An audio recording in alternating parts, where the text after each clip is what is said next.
Welcome to the third edition of Indiana Hoosiers Live, and this is the bye week.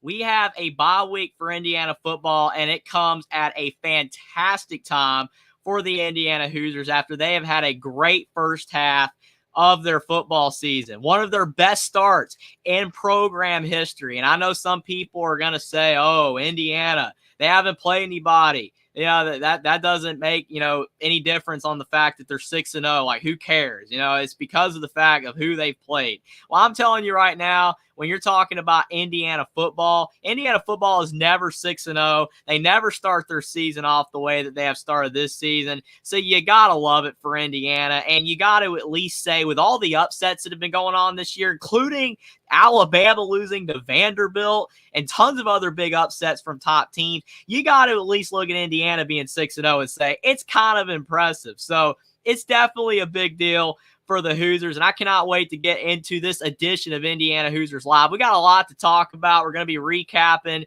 the Northwestern game briefly, not too long since I had a post-game reaction for that game right after on Saturday night. So you definitely, if you want to go check out my complete thoughts of the aftermath of that game, definitely go watch that live stream. But definitely appreciate you guys for being here tonight so far. We got Jackson in the house. What's up, Hoosier Nation? Appreciate that, Jackson. Jeff saying Indiana was great again this week. Isn't that awesome to see? You don't normally see that from Indiana. They were great. Again, like not just one game, not a blip on the radar.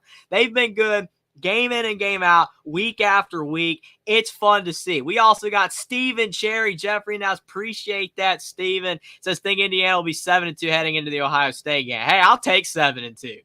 A couple losses will be, a little bit of a blemish, a little bit upsetting after such a great start, but that's not a big deal at all. I mean, this season's been great for Indiana. Now, it'd be great if they do even better than that, but it's been awesome seeing what Indiana has accomplished so far this season. But definitely, let's kick off Indiana Hoosiers Live 3 with a little bit of a recap again of the Northwestern game. And Indiana played great in this game for the most part, not the entire game. And I feel like, in a way, this is a type game Indiana needed, right? Like, you don't want to just blow everybody out. You need some adversity. Now, I know some people would say that, well, if you're playing a bad team and you don't blow them out, then you're not good. But look at Georgia. They beat Kentucky. They played terrible in that game, but they beat Kentucky. So that's all that matters at the end of the day, that you won, even though they did turn around and lose to Alabama. But when you look at Indiana struggling with Northwestern a bit, you can say, well, Northwestern's a bad team. It's still a Big Ten opponent. It's a conference opponent. They're going on the road. There was a lot of wind in the game as well, even though I don't really think that really contributed to either team's slight struggles. They really didn't struggle at all. Actually, for Northwestern, it was probably their best game of the entire season, which is kind of hilarious when you think about it.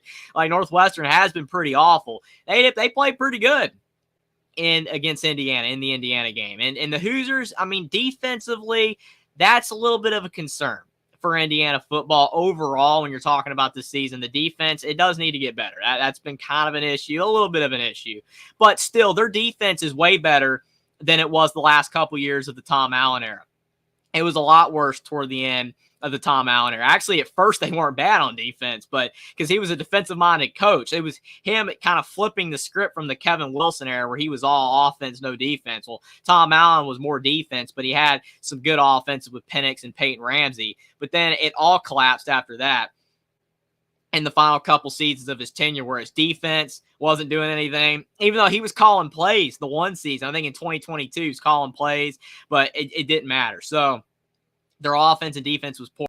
Well, for Indiana this year, their offense is better than their defense, but their defense isn't horrible either. It's not really a liability. And even though they struggled at times against Northwestern's poor offense, they got it together by the end of the game. Holding them to 24 points, it would have been nice to see them only give up like 10 or 14. I only had Indiana giving up 14 in my prediction. My score prediction was 28-14.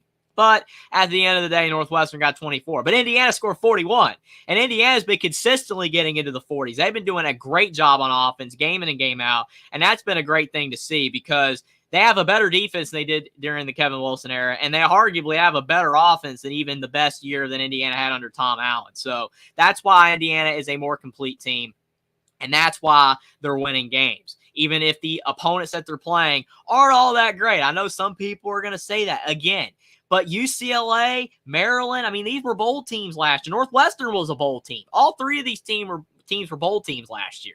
Just because they're worse this year, that's not Indiana's fault. They can't help that those teams are bad. And the funny thing is that Indiana, like against UCLA, has the best performance against the Bruins out of LSU. You know, that they did better than Indiana did better than LSU against UCLA. Penn State didn't even do as well against UCLA. And I know I don't really do the whole transitive property or like comparing teams' performances, but I do believe that looks good for Indiana on paper, that they manhandled UCLA, and some other teams that you could argue are better than Indiana and Penn State and LSU didn't beat UCLA by as much. That's pretty good. You can't beat that at all. Jeff says the offense was fantastic. Defense needs some work for sure. Absolutely.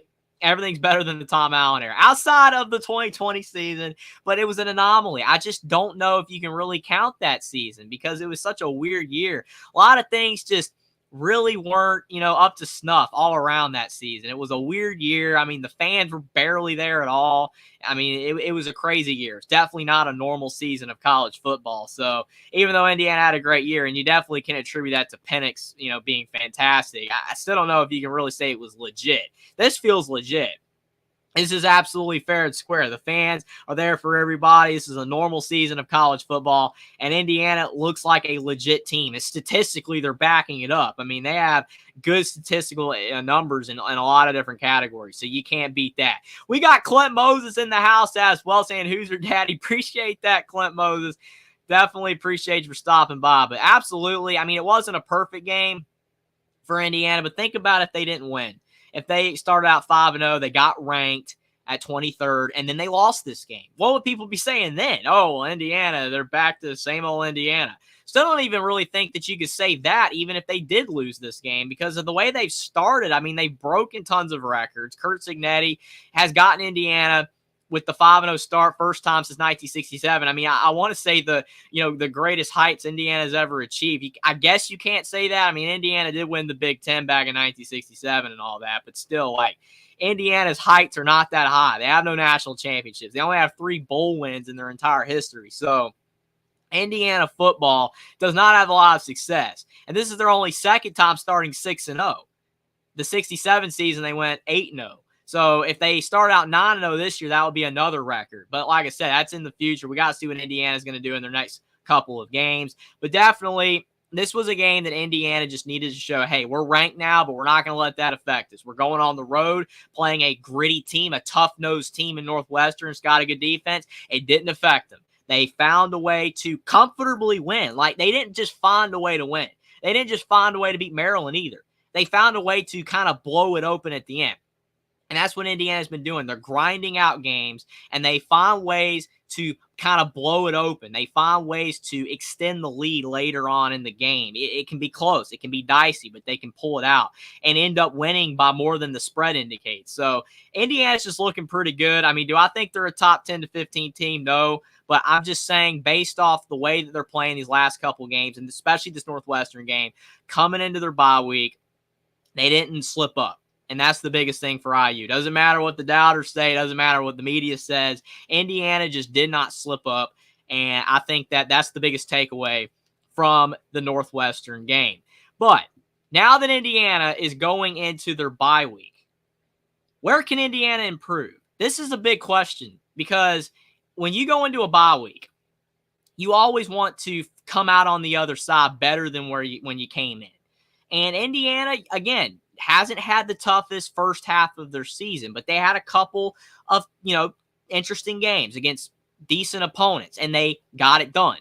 And Indiana has some flaws. Just like Jeff said earlier, the defense definitely could be better. It's not the worst, but it definitely could be better. But where can Indiana improve overall? When I look at their statistics, about to pull them up on screen right here, because this is to tell the tape for Indiana when it comes to looking at areas that they can improve. The passing game, I don't really think Indiana can basically get much better than what they've been doing. So that's not really an area they need to improve. They've been great in the passing game because Curtis Rourke, I mean, he doesn't have like the high stats of any quarterback in college football, but he is toward the top in every category. Passing touchdowns, he hasn't thrown many picks. He only has 2 picks on the year. He's got 14 touchdown passes, over 1,700 yards. You can't ask for much more from Curtis Rourke. And when you look at the receiving core, which goes hand in hand with the passing game, they only have 1 drop as a team, which is like, I think, maybe the lowest in college football. As a whole team, they have 1 drop among all the receivers and tight ends, which is insane. Even the running backs as well. I've never seen that in my life from Indiana. Indiana always has players dropping balls, so they've gotten better all around in the passing game. That does not need to improve. When I look at the running game, they're great in the, like I said, the offense is great. I think the offense, you can legitimately say that Indiana has a great offense to this point. Now, when they play tougher opponents down the stretch, man, maybe their offense will show some cracks. But so far, I haven't really seen any cracks in their offense. The running game is great. They got 4 running backs that are all legitimately contributing in the offense. Justice Ellis and Tyson Lawton are definitely the 2 guys that stand out the most with yards and carries, but Kalen Black and Elijah Green aren't too bad either when they come into the game. I will say probably from the offense, though, as a whole, the one area that you could say Indiana could improve in would be run blocking. Some of the running backs do grade poorly in Pro Football Focus, which is a site that basically ranks players statistically based off like the reps, like the percentile of like when they catch passes or when they run the ball or blocking. Indiana doesn't grade the best when it comes to run blocking, but it hasn't really mattered because Indiana's offensive line has actually been really solid this year. Indiana's been going with the same 5 offensive linemen, and they've been getting the job done. All 5 of them have been really, really good for Indiana. Carter Smith's the standout guy from the offensive line. He's probably going to be a guy playing on Sundays. He's very talented, definitely big for Indiana that they kept him from transferring this past offseason. But I can't really complain at the O-line. I mean, you could, again, maybe say the run blocking from them could be a bit better, but the pass blocking's been good. I mean, obviously, you can improve in small areas everywhere. Like maybe you say route running could be a little bit better for a couple of the depth receivers, but the standout guys like Omar Cooper, Elijah Surratt have been great. But to me, it's just the run blocking from the running backs could be a little bit better, especially like a guy like Tyson Lawton because he's a big back and he actually grades as one of the worst run blockers on the offense, which is kind of crazy. You think he'd be one of the best, but he really hasn't graded all that well, which is kind of bizarre. But I can't really complain much about the offense. So they don't really need to improve all that much. They just need to keep doing what they're doing and have a few tweaks here and there, especially when the competition gets more tough. Then when you look at the kicking game, don't really see any issues there. I mean, Nicholas Radicic has been great, hasn't missed an extra point, hasn't missed a field goal, so no issues there. Then when you look at defense, the defensive line is better this year for Indiana. Definitely better than it's been basically every single season of the Tom Allen era. That was always been a weakness for Indiana is they don't really have great defensive linemen. They're better on the defensive line this year, especially Mikel Kamara, the transfer from James Madison, followed Cignetti to Indiana. He's a stud. 5 sacks on the season. He's a fantastic player. Absolutely a force on the D-line. I will say, though, besides him, though, the other guys on the D-line, they could be better. But, you knew Indiana wasn't going to be an elite team on the defensive line because they don't have, 5-star guys. That's just not the way that it works. But they do have guys that are underrated. But when you look at like Tyreek Tucker, Linnell Carr, they're not bad. They both have a sack and a half on the season. They're not weak links, and that's good that they don't really have a defensive lineman that's a weak link that just doesn't really get pressure at all. It's just kind of there, has to fill a position. So every single defensive lineman has his purpose, and they do a pretty solid job. But definitely, I would say the D-line could be a bit better outside Mikel Kamara. James Carpenter's been pretty good. He's the secondary guy on the D-line. That's like the second best defensive lineman. But still, the D-line could be better. But you can't complain too much. I have no issues with the linebacking core. Aiden Fisher, Jalen Walker. Now, I will say Jalen Walker got injured against Northwestern. I don't think the injury is severe, but if he's out, then that could be a little bit of an issue for Indiana with another linebacker coming in. Isaiah Jones would have to step up in that regard, but he's not that bad. He just isn't as much of a force as Jalen Walker and Aiden Fisher are. But as long as Jalen Walker is in, Indiana needs no improvement from their linebacking core. Their linebacking core is really, really good, and that's always been a strength for Indiana, even during the Tom Allen era. And then when you talk about the defensive backs, yes, Indiana can improve in the secondary. They're not bad in the secondary, though. But D'Angelo Pons, his biggest issue is that he is a really, really solid DB. He's just short. He's like 5'9". And I think he's going to be playing on Sunday somehow, even though he's undersized, and it is very tough to be a standout DB in the NFL at that short a size. It's much better to be at least 6 foot, 6'1". But I do think he will find a way to squeak out playing on Sundays if possible, because he's that good of a player. But D'Angelo Pons does get beat in coverage sometimes because of his short stature on deep routes. But when it comes to intermediate stuff and short routes, he's great. Sean Asbury's been pretty solid as well. He's taller, so he can definitely, deal with the bigger receivers. But he has grabbed a few times, so he does have a couple pass interferences under his belt. I don't think D'Angelo Pons even has one. He's been that good. But Sean Asbury definitely do a little bit better at not grabbing. And then when you talk about the backup DBs, like Amari Farrell, Josh Sanguinetti, they're not bad. Not weaknesses. Sanguinetti, he's been a part of Indiana's team for years, played under Tom Allen. Amari Farrell, he's a young guy, so he's going to get better with time. But I think Indiana just try to do a little bit better if possible at not grabbing on getting pass interferences and not getting beat over the top if possible, because they do a pretty good job on run defense. I mean, they did have that one breakdown against Maryland, but that was because of the fact the referee blocked D'Angelo Pons, I guess accidentally, and gave up a 75-yard touchdown run. But other than that play, Indiana's been good in the run defense from the secondary. The pass defense only getting beat over the top a few times, which could come back to bite them when they play better teams like Ohio State. I would say Michigan, but Michigan can't really stretch the D all that much, through the air, because of the fact they just don't have great quarterback play right now. So it's kind of tough to say them, but definitely Ohio State. You can say Nebraska, teams like that. Indiana's going to have to do a better job not getting beat downfield. But those are areas Indiana can improve in. I can't say the punting game, because James Evans is a really good punter, but they barely had to use him at all because of the fact that Indiana is not punting the ball this year much, which they'll probably have to punt more the second half of the season because they're going to be playing tougher opponents. But you cannot beat the way Indiana has been playing overall, and the fact that they barely had to punt. So the punting game's been fine when James Evans has had to punt. And the kickoff game, they do have a couple injuries, so they're starting 2 kickoff guys, which is insane that they're both hurt. And they're on a third-string guy, and he's not as good. He doesn't really kick the ball in the end zone that often on kickoffs as much, so the balls are more returnable. That could be a problem against better teams, so that's something to watch. But again, not too many areas where Indiana can improve. And if I had this segment going into the bye week last year for Indiana with Tom Allen, I would be having a whole list. It'd probably be a 40-minute, 50-minute segment of all the areas Indiana needs to improve on. So really solid that Indiana does have a few areas you need to improve on. Every team does, but not that bad. Mostly just not getting beat over the top in the secondary and a little bit better run blocking, or pass blocking from the running backs, a little bit better run blocking as well from the running back, with all tight ends as well. So not too bad for Indiana, just very solid overall. I'm really liking what I'm seeing from Indiana, and they don't really have too many areas that they need to improve on, but they could always improve just a little bit. College football is even more exciting with some action on the line, and the games are even better when you're cashing in.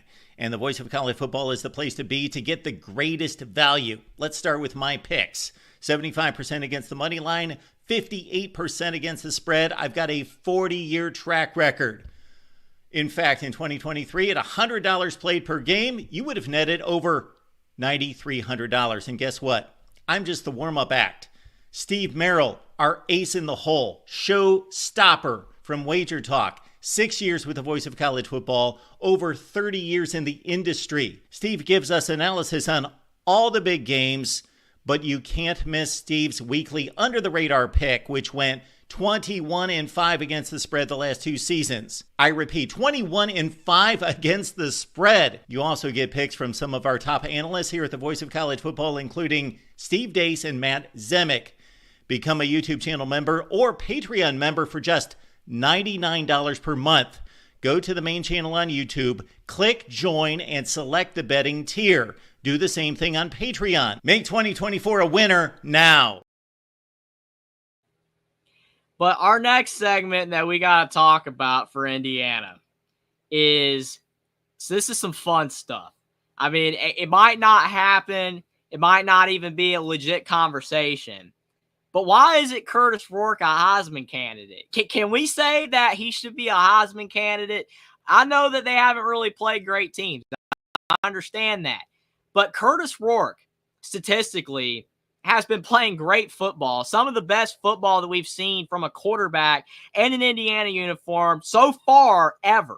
And there really isn't a lot of great quarterbacks for Indiana. I understand that throughout their history. I mean, you've had Michael Penix, you had Antoine Randall, you had Nate Sudfeld, Trent Green. I mean, there's not a lot of great options. You know, Peyton Ramsey was very solid, but ended up being more of a backup throughout his career. But he was good, but just not a lot of great options. But Curtis Rourke, so far statistically, has been fantastic for Indiana football. I mean, when you talk about 14 touchdowns, 2 interceptions, and 2 rushing touchdowns, I mean, 2 picks is what really just jumps off the page for me. I mean, you cannot beat that, you know, from an Indiana quarterback. I remember Peyton Ramsey one year at Indiana. I think it was the 2019 season. He had I think 19 touchdowns and 13 picks. That wasn't very good at all. And Penix, I think in his best year, he had 14 touchdowns and 4 picks in the entire season. Now, he was injury riddled throughout his career, so he never played a full season. So that's why his stats were lower. But Curtis Rourke, I mean, when you stack him up to the offensive leaders in college football, you've got Cam Ward at #1 most passing yards in college football, which I understand why Cam Ward should be in the Heisman conversation. I mean, I don't even really think he is all that much compared to some other guys. Like Ashton Genty deserves to be probably the favorite right now. He's incredible. I got nothing against that. I would give the guy the Heisman if he keeps up these statistics throughout the rest of the year. You know, I'm in all favor of Ashton Genty getting Heisman hype. And I think that if he continues playing as well as he is and he doesn't win the Heisman, they give it to a quarterback, I think that's unfair. But when you're talking about quarterbacks, though, Jalen Milroe was the favorite for a minute there until the Vanderbilt loss. But you got Cam Ward in there. You have Jackson Dart playing very well. Shadur Sanders having good stats so far. And obviously the hype of being Deion's son, but still he's playing well. Curtis Rourke, though, is 5th in college football in passing yards. 5th, which I don't think anybody knows that or would have even expected that at the beginning of the season. I sure didn't. I thought Rourke would do way better than what Indiana has had recently with Connor Bazelak and Brendan Sorsby, Taven Jackson. I knew he'd be better than those guys, but I wasn't expecting him to be this good.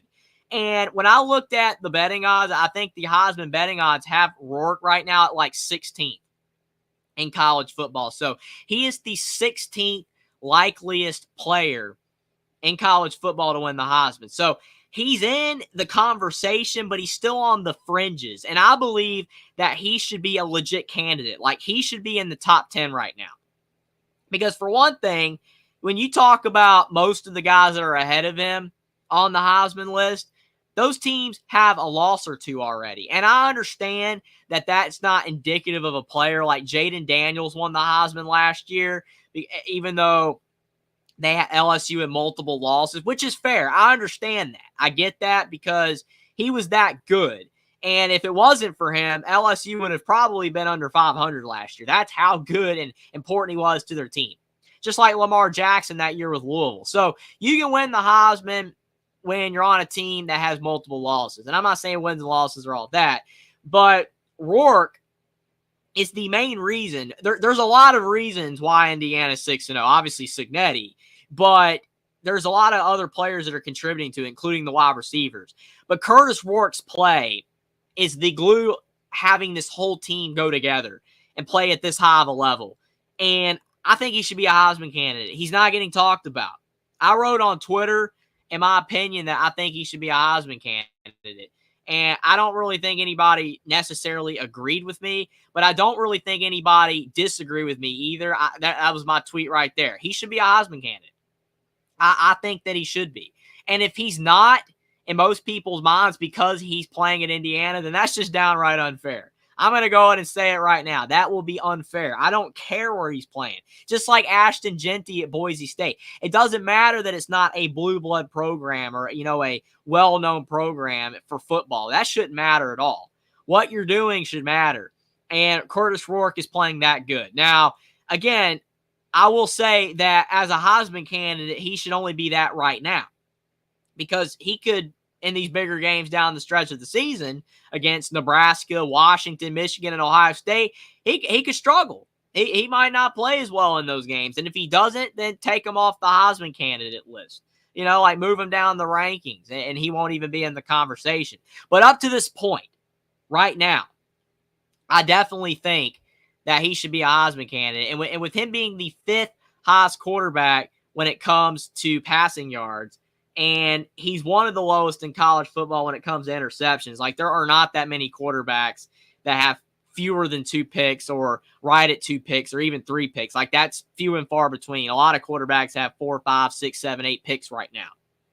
So I think Curtis Rourke's playing great, and I think that his play should be, getting more recognition. And he is starting to get more recognition, but it is slowly but surely. Like, if he was at a bigger program and he had a couple big games, he would already be, in the conversation for a high draft pick or the Heisman candidate list, but he's not. Like literally, I've been looking at like draft boards, and he's like the 7th round right now. And I'm like, dude, the way he's playing, he should be probably a 3rd or 4th round pick. Now, again, that's all indicative of how he's played so far. That could change as the season progresses. Stuff changes, lists change. That's why Milroe was the favorite after the Georgia game to win the Heisman, but then it shifted to Genty after the Vanderbilt loss. So if Rourke has a bad game coming up, move him down. But I think as of right now, he should be a Heisman candidate.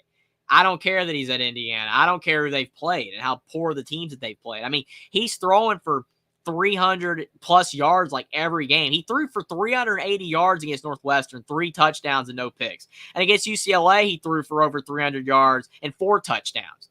So he's playing great even against their, better opponents so far. Definitely a main reason why they are 6-0. He's distributing the ball everywhere. He's barely taking sacks, and he's even running the ball some. He's basically been flawless. Outside of those 2 picks against Maryland that you could argue were the Indiana receivers' fault, he's been great. And arguably, if he did not have those 2 picks, if he somehow was still perfect, then, with no interceptions, then I think he would be higher on the list for sure. But it's probably keeping him down a bit with the couple of picks, and I guess that's fair. But, I mean, just looking at the stats, he should be a Heisman candidate, in my opinion. Looking at some of the comments, Steven says, can't really blame Indiana's schedule. They weren't predicted to do anything anyway. Absolutely. I mean, that's the point. Like, if Indiana was 3-3 right now, everybody would be like, okay, they're 3-3. They lost against all their better opponents. They're still a horrible team. They won all their games. You can't help that the teams that they beat aren't playing good. And Curtis Rourke's play has been incredible. I mean, he's on track right now, if he keeps up the statistics he's at, to possibly be the all-time single-season leader in Indiana passing yards of all time. That could happen for Curtis Rourke if he continues his high level of play. Aaron Taylor, appreciate you for stopping by. Says Indiana is the 11th ranked offense by yards per game so far. Can they keep it up? Absolutely, I think it's possible. But I will say it's a legit question because their schedule gets a lot tougher down the stretch. And the statistics could go down. I mean, they should go down. I think they will go down. If they don't go down, it will be kind of shocking. So I agree. I mean, the stats are probably going to get worse, but as long as they stay really respectable, if they can keep it in the top 25, they're going to win more games. Absolutely. Stephen Cherry says Indiana boosters better be working on a big bag to retain Signetti. Well, I mean, absolutely. I mean, we're going to be talking about that more toward the end of the season, but absolutely. I mean, what he's doing so far, he deserves it. They got to keep him. Steven said, what game are you looking forward to this week since your boys are on a bye? Well, I mean, definitely looking forward to see if Alabama bounces back. I mean, they're my other favorite team, Alabama. So, yeah, definitely looking forward to Alabama. I mean, there's some good games, this week for sure. I mean, definitely, every single week of college football, even though a lot of people always are like, well, this is a down week of college football. There's not that, not that many great games. It's like, okay, well, if you're not a college football fan and you're saying that, it's a bad week, you're not really looking forward to any games, then, I mean, I don't know what else to say. Like, I'm always looking forward to football. Texas, Oklahoma is going to be good. That should be a very fun game to watch. Ohio State, Oregon, though. There you go. Ohio State, Oregon. I'm sure you're looking forward to that, Steven. Ohio State, Oregon. And the other game as well as Ole Miss, LSU. Those will be fun.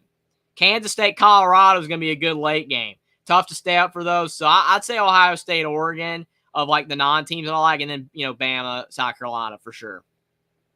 Jim Mars says call Cuban, and then Steve says I'm a Buckeye fan. Absolutely. It doesn't matter if you're a Buckeye fan or not. You gotta love what Indiana's doing, and I'm sure, Steven, you got to be at least excited Indiana's been doing pretty solid. So, but definitely, I mean, I don't know if I'm out of left field by saying that Curtis Rourke should be a Heisman candidate. I really don't think that I am. I mean, I've actually seen people, online actually get on board. It's been slowly but surely, but it has been, starting to occur where people are saying that he should be a Heisman candidate. Right here, there was a tweet saying Indiana's Curtis Rourke ranks second nationally in total QBR rating. That's the other thing. Like, he's second nationally in QBR, and he's beginning to garner Heisman Trophy consideration after the Hoosiers 6-0 start. I mean, second in QBR, fifth in passing yards. He's like in the top 5 with interceptions being low. He's been playing great. And on a 6-0 team debut, if he can somehow lead Indiana to a 10-2, 11-1 season and have a stat line of like 27 touchdowns or 28 touchdowns, 4 or 5 interceptions, which I have a hard time seeing him. He'll probably throw more interceptions than that with who they got coming up. But if he could do that, he definitely should be like in the top 6 or 7 nationally for the Heisman. He should be a candidate. Don't know if he would get invited, to New York or wherever they're going to have it this year. But he should be in the conversation. I love Curtis Rourke's play. And the Maple Missile, what a lot of people are dubbing him online, the Maple Missile, you got to appreciate his play. Big reason Indiana's 6-0, and he should be a Heisman candidate. But our next topic on the docket is, should Curt Cignetti be the coach of the year? Again, this is just for funsies, right? I mean, like, we're in the bye week, definitely basking in the 6-0 start. I mean, you got to love what Indiana's doing. Can it continue? A lot of people don't believe that it will, and I understand the skepticism. I get it. I absolutely get it. But without Curt Cignetti, there's no way that Indiana football right now would be 6-0. So, should he be the coach of the year? Like, should you already just give it to him? No, you can't do that. You can't do that because of the fact that it's too early. Absolutely. I mean, if Indiana loses every single game between now and then and they go 6-6, yeah, he's not going to be coach of the year. But if Indiana goes 9-3, wins their bowl game and goes 10-3, yeah, you could say that some coach that leads some team to like 11-1, makes the playoff and all that kind of stuff should win coach of the year. But this is Indiana. Indiana's never had a 10-win season in college football. And if Curt Cignetti can lead them to a 10-win season, their first ever in program history, especially when Indiana was only projected to win 5 games this year, and in his first season, I think you got to give him coach of the year. If people remember, actually, Tom Allen won coach of the year during the 2020 season. No one remembers that because of the fact that, for one, it was the pandemic year, so a lot of people have forgotten stuff that happened that year. But the other reason is because right after that, Indiana was terrible. I get that. So, like, it's kind of hard to remember that Tom Allen won coach of the year, but he did. So, okay, absolutely fair point. Jim Arce's midseason awards, I give it to him. Absolutely. If you're going to do that is a absolutely fair analysis right there, fair statement. If it's the midseason awards for coach of the year, he's coach of the year. But the thing is that the Coach of the Year award is for the whole season. So, unfortunately, I can't say, no bias at all. Absolutely. I'm not going to say that he should be Coach of the Year already. Not possible. But if they go at least 8-4, then he should be in consideration for it. 9-3 or better, and Cignetti should be the Coach of the Year. This is Indiana we're talking about. We're not talking about Penn State or, LSU or USC. I mean, none of these, great programs. And I'm not even talking about the elite program. We're talking about great programs. This is Indiana. They're the losingest program in the Power Four. So definitely Indiana football, with their historical track record of being a terrible football team, and their last 3 years of only winning 9 games in 3 seasons in the final 3 years of the Tom Allen era. What they were projected to do in the preseason, going basically 5-7 with a really easy schedule for Indiana standards, yeah, he should be coach of the year if they go 9-3. Now, will they go 9-3? It's going to be interesting. You got Purdue on the schedule. Purdue's playing really, really bad. And I know it's a rivalry game. You never know. And it's right after Ohio State.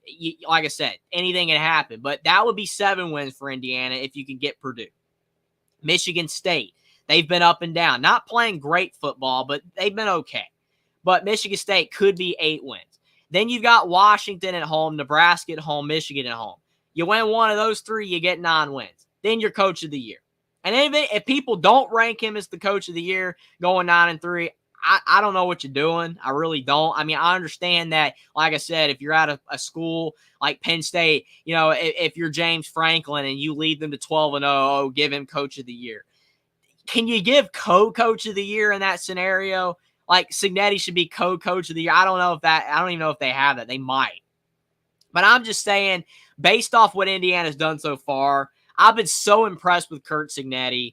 I never would have thought in my life. And I hyped up Curt Cignetti when he got the job and the transfers he brought in. Like, I was high on Curt Cignetti. And you can maybe say, well, you like the team. That's why. Okay. I mean, that's fair. But I predicted Indiana to go 7-5 in the preseason.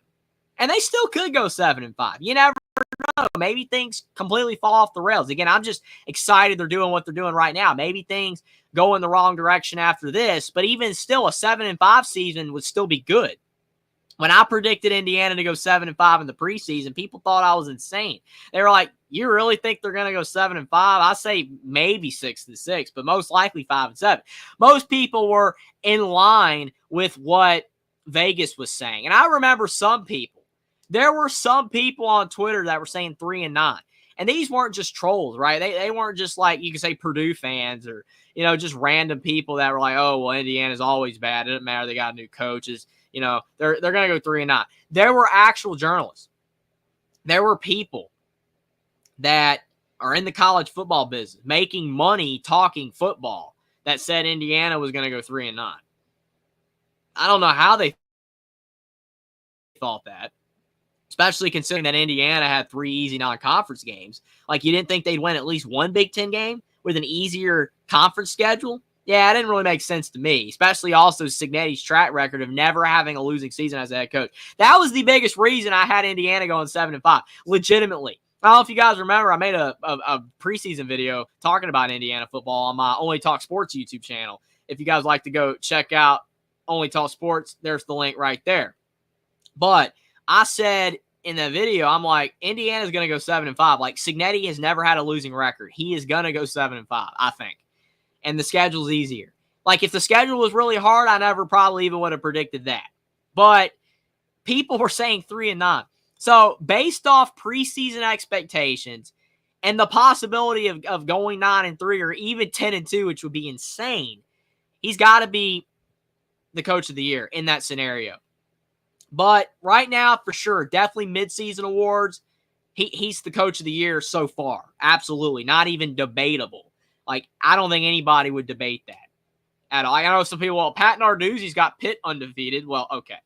Pat Narduzzi's been at Pitt forever. This is Cignetti's first season in the Power Four at Indiana. This isn't even Pitt. Pitt's better than Indiana historically, and they've had success in the past. So this is a feat right here. Second 6-0 start in program history. Indiana's been playing football since like 1890. So that's impressive. Jim says, I hope he's not one and done at IU. Absolutely. Right? Like, the thing is, everybody keeps talking about this now. And we're going to be talking about this on Indiana Hoosiers Live in the future. But I am concerned about that. I am. I will legitimately say of him being a one and done. I don't see it, though. He's never been a one and done at any school. He's never done that. I mean, when he was at James Madison, he stayed 5 years. When he was at Indiana University, Pennsylvania, he stayed 5 years. He was at Alabama for 5 years. NC State for 5 years. I just don't see it. Plus, he really seems to be liking building up this program. And because they're making a bowl game this year, Indiana already's given him a year extension. Part of the contract, if he made a bowl game, he got a year extension and a pay raise and bonuses. So, and that's a part of this contract. He's making like $4.5 million a year. Indiana can easily give him more money. To me, they could. They got the money. Maybe, you could say, well, they don't have like with the crowd, they don't have like the fan money or the NIL from the fans or whatever, but they got boosters like program. Indiana's in the Big Two, the Big Ten SEC. You've got the advantage. You got the media rights advantage. Pay the man. Do not let Cignetti go to Florida. Okay, especially if he ends up winning Coach of the Year. Because if he does end up winning Coach of the Year, does anybody remember when Tom Allen won Coach of the Year back in 2020 at Indiana? Some people thought he was going to Florida State. Some people thought he was going to go to Florida State, and then Indiana gave him a contract extension. And that was when Tom Allen was only making like $1.5 million a year, and then he got the contract extension to make like $4.9 million a year. And then Indiana fired him, gave him like $15 million buyout of money, which was insane for Indiana, largest buyout by far in history of the program. And they're already paying like Curt Cignetti $4.5 million.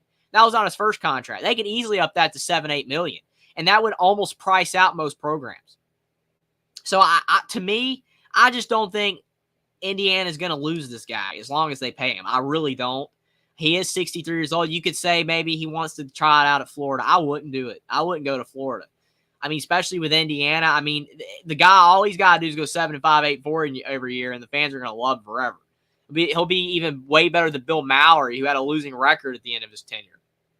Bill Mallory, the best coach in Indiana history to a lot of fans in the modern era anyway, had a losing record. Bo McMillan was back in the 40s. He had a winning record, but he was the last coach to have a winning record. So all that's in the future.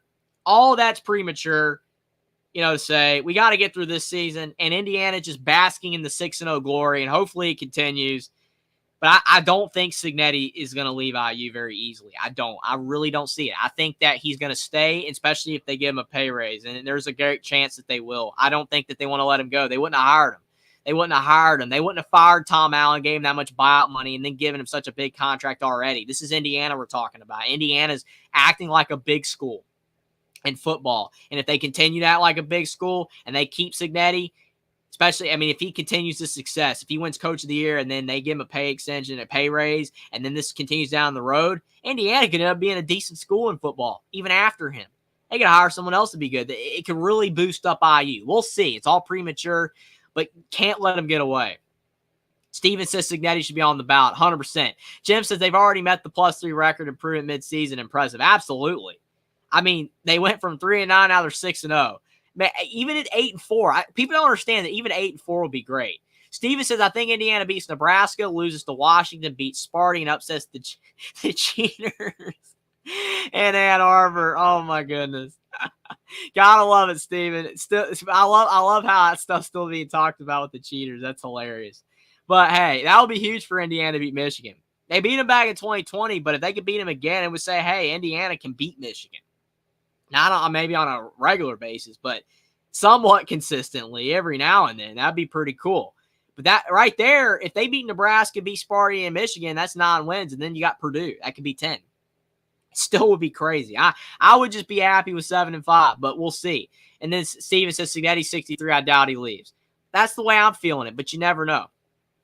You absolutely never know. But should Curt Cignetti be Coach of the Year? Mid-season-wise, 110%. Absolutely. But based off the end of the season, we'll have to see. If he goes 9-3 or better, give him the award. That's definitely my thoughts on that. But our final segment of the show of Indiana Hoosiers Live 3, and appreciate everybody for being here tonight. And definitely, if you are new and you're watching over on the Big Ten channel, you definitely want to subscribe to Indiana, the voice of college football. Because I don't know forever if the show will be on the Big Ten channel. I don't think so. I think eventually, once the Indiana channel has a lot of viewers, a lot of subs, then probably the Big Ten channel, it won't be streaming on there anymore. But I'm not 100% sure. It was streaming on the main channel. But definitely, you want to subscribe to Indiana, the voice of college football, if you're enjoying the show. Link is on the screen. And we're almost at 50 subs. We're getting close to 50 subscribers. I appreciate you guys for the support so far in this historic season for Indiana. Definitely a great time to talk about the Hoosiers. A lot of fun so far. But appreciate you guys for tuning in. But definitely, whether you watch on the Big Ten channel or the Indiana channel, I appreciate it. But you definitely want to subscribe to Indiana, the voice of college football, where this show will be always, definitely in the future. Right now it's on air, but it's going to be probably just on the Indiana channel eventually. So definitely appreciate that. Subscribe and like the stream down below. But our final segment of the show is Indiana-Nebraska is on the big noon kickoff. Early thoughts on this game. Now, definitely a lot of people probably coming in to this season would have been like, you know what? Nebraska, they're going to easily beat Indiana. Like, this game's not even going to be close. But now, things are changing here. Things are changing. And Indiana has a legitimate shot to win this game. I don't know who's going to be favored. I really don't care who's going to be favored. It doesn't matter at the end of the day. You can be an underdog and win. Look at Vanderbilt. They were a 23-point underdog to Alabama, and they won the game. So the spread doesn't really matter. I mean, the spread definitely is showing how much Vegas trusts IU, but that doesn't really matter. But the game's at Indiana. And you could say it's kind of pathetic, and it maybe is a little bit pathetic, that Indiana's still struggling to sell out the stadium right now. But I think eventually they're going to get there. It's just, it takes time to build a program. Rome wasn't built overnight. It takes time. And Signetti, week by week, Indiana's getting more fans in the stands. I think this will be a sellout. There probably will be some Nebraska fans that buy the tickets, which will help them. But I think probably at least 80-85% of it will be Indiana fans. Better than the Cincinnati-Indiana game in 2021 that was a sellout. There were tons of Cincinnati fans at that game. When the tide turned in that game after the McFadden targeting call, the Cincinnati fans made their presence felt. But, so this is really going to help out IU that they're going to have a jam-packed stadium. It's almost sold out. It's probably going to be sold out in a couple days. So if you want to go to this game, you got to buy your tickets now. Hopefully you're an IU fan. It will help out Indiana. But Nebraska, they're an interesting team because they have one loss. They're not ranked right now. Now, they're 27th in the poll, in the AP poll. So if a couple teams lose this week that are ahead of them, Nebraska is going to be ranked, and this will be a ranked matchup, which will even increase the exposure and how big of a game this is in the eyes of the public and the media. Now, to me, I think it's a massive game anyway, especially for Indiana, because they haven't really had that many legitimately big games.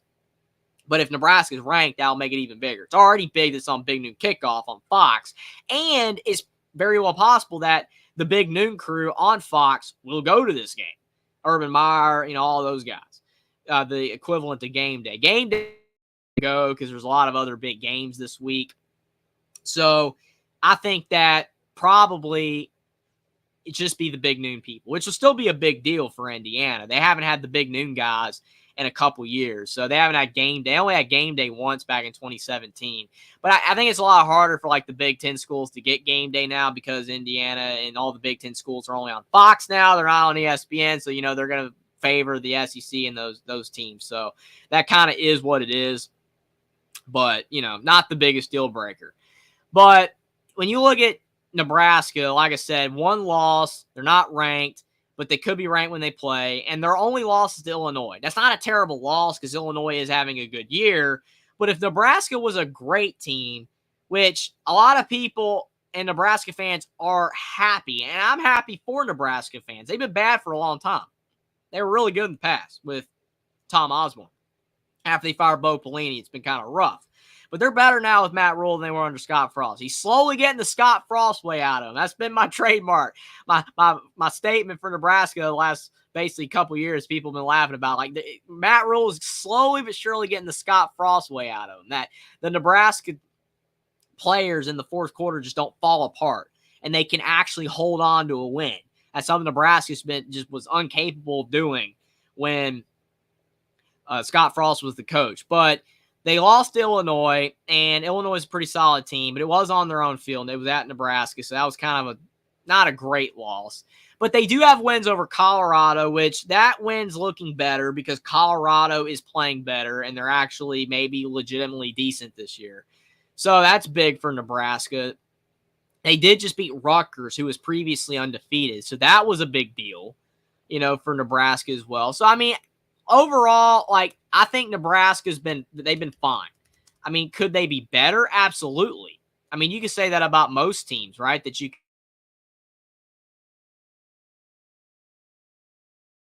getting the job done overall. And they have the one loss. Well, because I was hoping that both these teams would be undefeated, right? I was hoping so hard that Nebraska and Indiana would both be undefeated coming into this game. That would have been huge.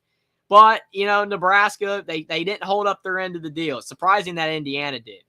But, yeah, definitely look at their schedule. They got the Colorado win. They beat Purdue as well.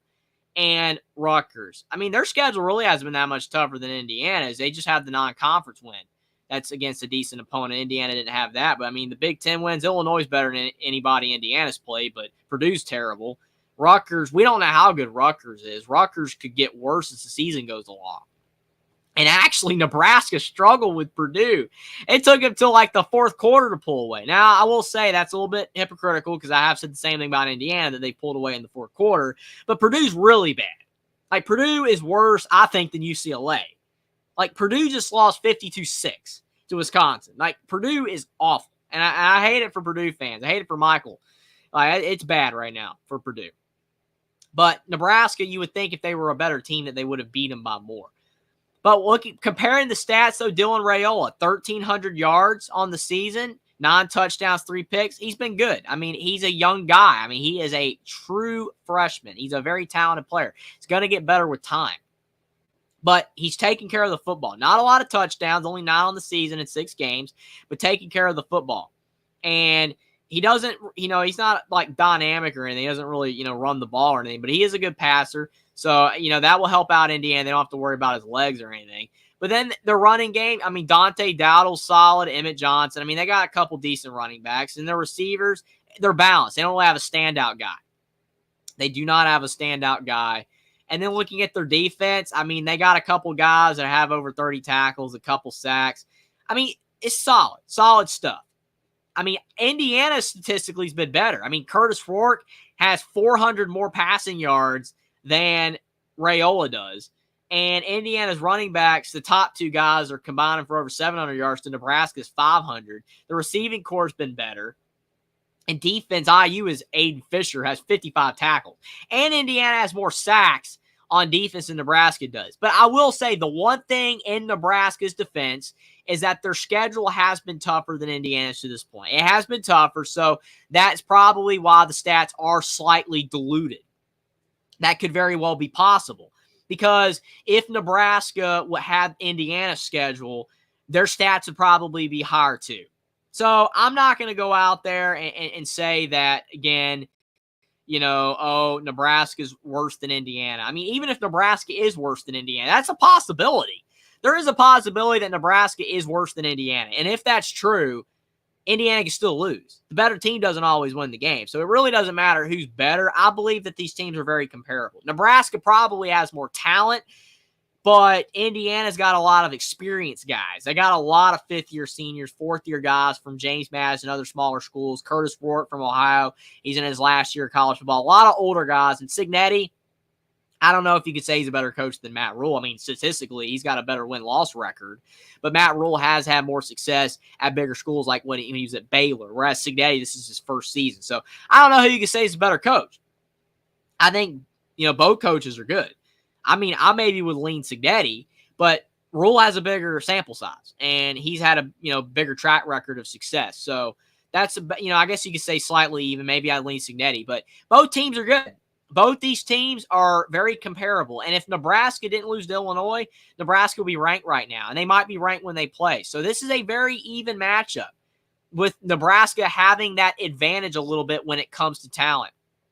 But my early thoughts on this game is that if Indiana can pressure Raiola, if they can pressure Raiola, this is a road atmosphere, which I know that Nebraska did play at Purdue. They did. Ross-Ade is a pretty decent environment in the Big Ten. But outside of that, Raiola has not played on the road much. He has not had a lot of road atmospheres. So Indiana, with a very rapidly improving home atmosphere, it was actually very solid against Maryland. They actually gave Maryland some fits in the game. Indiana's getting more fans in the stadium, probably going to sell out this game. So there's going to be a lot of fans. It's going to be a little bit tough on Raiola. So I think that Raiola might struggle a bit with the crowd. And if Indiana can pressure him, because Indiana's done a really good job with their, defensive linemen, specifically Mikael Kamara, and their linebacking core of getting pressure on the QB more so than in the Tom Allen era, then Raiola might make a couple mistakes. If he throws a couple picks, then that might help IU win. But Indiana needs to get pressure on Raiola. That is a main key. Because Nebraska's run game, it's fine. It's not bad. But I don't think it's like a major threat either. They got a decent running game. But it's not like a focal point of their offense. It's more Raiola. I wouldn't say it's Raiola or bust. They do have a couple decent backs. But I do think that Indiana, even though they can't give up, tons of like rushing lanes just because they're trying to sack Raiola every time. But I don't think they're really going to have to worry about the running attack for Nebraska all that much. The rushing game for Nebraska is decent, but it's not great. So focus on Raiola. And then when it comes to Nebraska's defense, I mean, they got some guys, like I said, that are good at attacking the quarterback. But Indiana's been so good at keeping Rourke upright. To me, they got to do that. You got to keep Rourke upright. You can't let him get sacked. And I think they could do that. But Indiana's offense just needs to be balanced. They need to be able to run the ball. They cannot let Nebraska's D-line, that does have some talent, shut down the run game. Because if they shut down the run game, yeah, it's going to be a little bit tougher on Rourke, because Rourke has had that advantage of this offense this year, being able to run, having the running backs have success. So it's not all on Rourke. As good as Rourke's been, that's not the entire offense for Indiana. So the key is can Nebraska shut down something of IU's, particularly the run game? If they can shut down the run game, could force Rourke into some mistakes. And then Indiana's defense needs to get to Raiola. They need to expose the freshman's youth, because he's really talented. He's the most talented player that has probably the biggest potential future of every single player on both these teams. Whereas Indiana's players, I wouldn't say they've maxed out their capabilities, but a lot of these guys are, again, 4th and 5th year seniors. They are what they are, and they're pretty solid players, which is why Indiana is 6-0. But Indiana, they have the experience. Raiola, though, has got the talent and the potential. So Raiola might go off in this game. If Indiana can't get to him, this might be his moment, like his first big moment in college football, his first big game, because it's the best team Nebraska's probably played. Illinois, I mean, you could argue Illinois is comparable to Indiana. But I do believe with this game being at Indiana, this is probably, you would say, the toughest game that Raiola's had. And for Indiana, this is the toughest game they've had too. And this is basically a brand new team. All these guys are new. A lot of these guys are from the Sun Belt in the MAC. So this is like their big game. I know they had the at UCLA game, and that was, being in the Rose Bowl and on NBC at night. That's a big deal. That was a huge deal. But this game's big noon kickoff, and it's against Nebraska, a major brand in college football. UCLA's not a major brand. They have the Rose Bowl, but not much else. So, they've had some history, but not a lot. But this is a big game for Indiana too. So definitely which team, lets the moment get to him, whether it's Raiola in Nebraska, his youth and experience, or will it be Indiana? And the fact that I wouldn't say they've had it relatively easy to start this season, but they haven't really played anybody yet where you're like, okay, this is a team that's at or better than you. Indiana has been better than every team they've played so far. No one expected that in the preseason, but now that they've played those teams, you're like, yeah, Indiana's better than those teams, and they took care of business. This isn't the case. This is a legit squad. And Nebraska, talent-wise, is better than Indiana. So this is going to be a dogfight. I'm not predicting this game right now. That's going to be for next week's edition of Hoosiers Live. Tuesday night. Should be at 7. Sorry it was at 10 o'clock tonight. Definitely the next week's show is going to be at 7 o'clock, which is the scheduled time, but had stuff going on. But definitely glad we were able to do the show tonight. But not going to predict this game tonight. Do that next week. A lot more stuff we can look at. But I think it's key, too, that both these teams, this is their bye week. It's Nebraska's bye week, too, as well as Indiana's. So that's good for Nebraska. Both these teams, they get to scout the other team for 2 weeks. No advantage in that regard. Not Indiana having a bye, Nebraska doesn't. Both have a bye, so that's going to help out both teams. I think it's going to be a dogfight, and I think it's going to be a great game. And there's going to be a lot of other great games that week in college football, but this is going to be up there for one of the best. And if Indiana can win, that's going to really propel them into the college football playoff conversation. That would really propel them like, oh, they're legit. And if Nebraska wins, especially if it's close. It'll be like big win for Nebraska. They're getting back on the map. Like they're legitimately really, really solid this year. Matt Rule finally has Nebraska out of the Scott Frost era. That they can get big wins like this. And if Indiana loses close, I don't think people will say they're horrible or that they're trash, but it'd be kind of like, yeah, Indiana, they just couldn't get that win.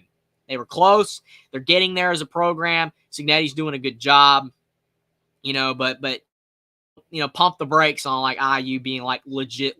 But I think either way, big storylines for both these teams. It's going to be a fun matchup, and I definitely can't wait for it. But I do appreciate all you guys for being here tonight. Absolutely. We had Jim R in the house. It was a lot of fun. He said, I'm hoping the D tightens up. That's a big thing. Indiana's defense. What I'm saying, get to Raiola. Have to tighten up against Nebraska. Get pressure on Raiola. You beat Nebraska. That's my opinion. Absolutely, Steven. Good matchups at Jim. Keep chopping. Came by. Appreciate that. And the cig is lit. Absolutely. I love all the cigarette references. It's been hilarious with that. Jackson says, tell your friends, your family, and the cashiers at Post about the magic Jeffrey creates and Hoosiers Live in Indiana, the voice of college football. I appreciate that, Jackson. And again, the link, already put it in the chat. If you guys are new and have not subscribed to Indiana at the voice of college football, you don't want to miss the future streams on Hoosiers Live at Indiana, the voice of college football. It's not going to be on the Big Ten channel forever. I see some of you guys are watching over there. Would really appreciate if you guys subscribe to Indiana, the voice of college football. We're 2 away from 50 subs. We're at 48 right now. Really appreciate you guys a lot for subscribing so far, the ones who have, but definitely hope we get some more subscribers over to the Indiana channel. Definitely helps out a lot as we try to grow the channel, get more Hoosier fans, knowing that we're talking Indiana football. There is a reason to talk about Indiana football for one of the first times ever in the modern era outside the Penix year. This is great for IU. There are Indiana fans out there, absolutely 110%. And definitely they need to know about this channel.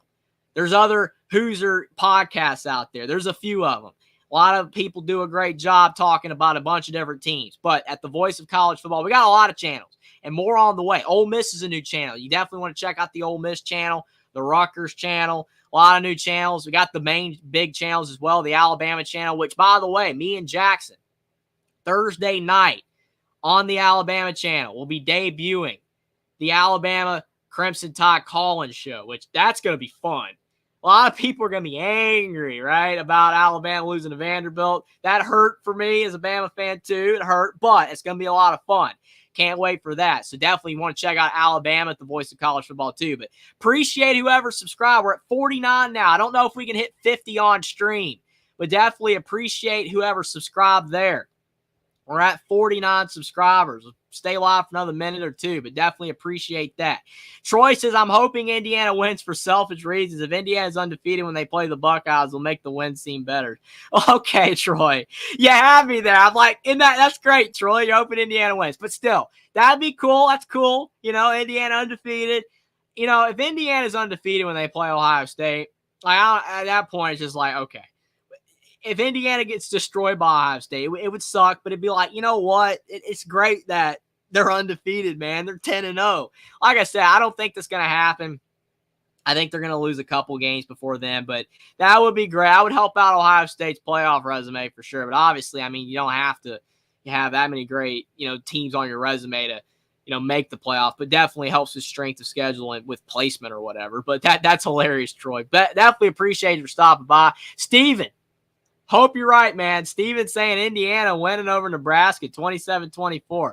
I can't wait to make my prediction next week. Definitely going to be thinking about this game all week and who I pick. It's going to be interesting. I've picked Indiana to win every game this year so far. I will say that. Even though when I had my preseason record prediction, they're going 7-5, I think I had them losing to Maryland in my preseason prediction. But since the way that they've been playing so far this season, I did pick them to beat Maryland. I'm like, well, my preseason prediction had them losing to Maryland, but I'm like, well, they're going to beat Maryland. They're playing that good. But I picked them to win every time so far. Will I pick them against Nebraska? Definitely find out next week. Stay tuned at Indiana Hoosiers at the voice of college football. Again, hopefully you guys subscribe and check it out. We're 1 sub away from 50, but do appreciate you guys for being here. Stephen Cherry's in Nebraska. Also, maybe looking ahead at my Buckeye, we play the week after Indiana. Oh, I forgot about that. right there. Nebraska might be looking ahead. Hopefully they do. Hopefully they do. Indiana's got Washington the week after that. Not an easy game either, but definitely not the Buckeyes. So that could help too. But definitely appreciate you guys for being here. Like the stream down below. Subscribe to Indiana at the Voice of College Football and the Big Ten channel too. If you're watching the Big Ten channel, subscribe to the Big Ten channel of the Voice of College Football. We're trying to grow all of the Voice of College Football channels, but the Indiana one of the new channels. Can't believe we're almost at 50, but I appreciate you guys for all the support, and hopefully Indiana continues to have success this season. It's been a lot of fun. Indiana's got to pay the man Kurt Cignetti. We'll be talking about that later on down the line during this season, especially if they keep winning, because the other teams are going to want him. Hopefully they can't have him. Hopefully he stays in Indiana, but loving the 6-0 start. They got the bye week, a well-deserved bye week for Indiana football, and their second ever 6-0 start. And they got a big game against Nebraska coming up the week after this week. It's going to be a lot of fun.